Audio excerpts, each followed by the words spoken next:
ఈరోజు మదిర సేవా సమితి ద్వారా పల్లబోతుల అధ్యక్షుడు పల్లబోతుల ప్రసాదరావు గారి ఆధ్వర్యంలో మరి నా పుట్టినరోజులు వేడుకలు జరపడం అనేది నాకు చాలా ఆనందదాయకంగా ఉంది.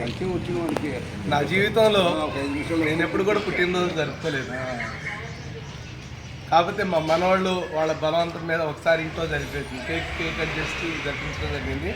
కానీ పబ్లిక్గా మొట్టమొదటిసారిగా కేక్ కట్ చేసి పుట్టినరోజు జరుపుకోవడం ఇదే ప్రథమం.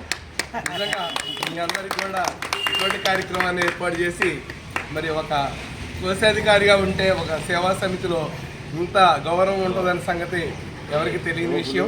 కానీ నేను గర్వపడుతున్నాను, మదిర సేవా సమితిలో కోశాధికారిగా ఉన్నందుకు గర్వపడుతున్నాను. ఎందుకంటే మన మదిర సేవా సమితి సభ్యులు ఒక్కొక్కళ్ళు ఒక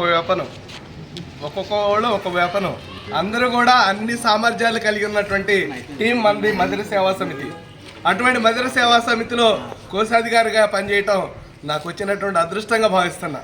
అంతేకాదు మరి ఈ రోజున అనుకోకుండా మరి మదిర సేవా సమితి ద్వారా నా పుట్టినరోజు జరపడమే కాకుండా పేదలకి ఈ దుప్పట్లు పంచిపెట్టడం కూడా నా అదృష్టంగా భావిస్తున్నాను.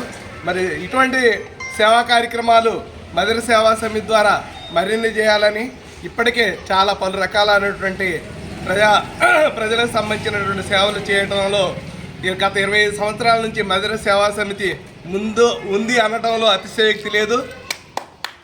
ఎందుకంటే అన్నదాన కార్యక్రమాలే కాదు, పలు సామాజిక సేవా కార్యక్రమాలే కాదు, ఏది ఆపద వచ్చినా కూడా పేదవాళ్ళకి అండదండగా ఉండే సంస్థ ఏదైనా ఉందంటే అది మదిర సేవా సమితి మాత్రమే అని చెప్పేసి గర్వంగా చెప్పుకోవచ్చు. మరి అటువంటి సంస్థ ద్వారా